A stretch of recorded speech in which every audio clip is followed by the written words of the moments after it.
Hello everybody, my name's Tracey Bleakley and I'm Chief Exec of Norfolk and Waveney ICB.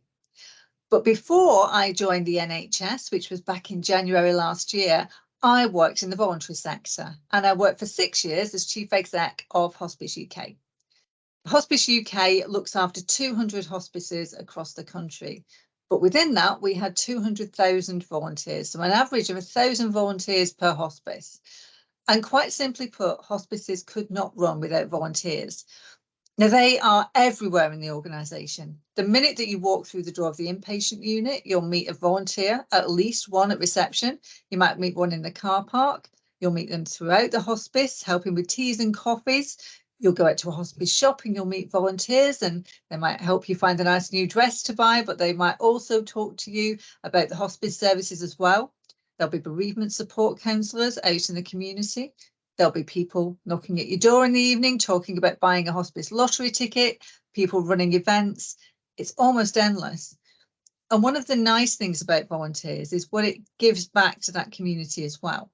So it makes people feel very rooted in their community and quite safe when they're accessing hospice services, because actually it's quite a scary thing to go to a hospice for the first time.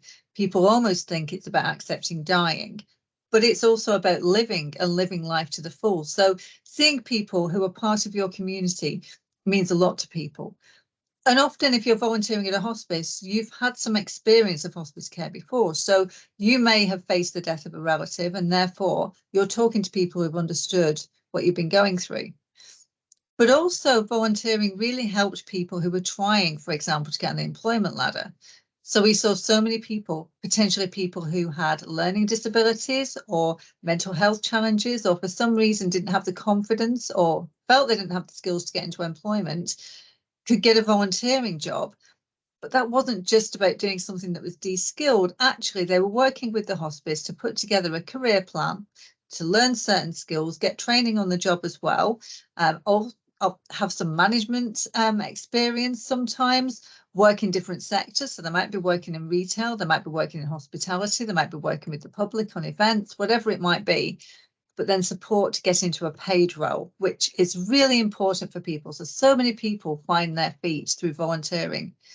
But my absolute favourite volunteering story was at St Cuthbert's Hospice up in Durham. And if you ever are in Durham, please do pop in. They've got a massive greenhouse at the back that was donated. And what's been happening is men whose wives have died have started working and volunteering in that greenhouse.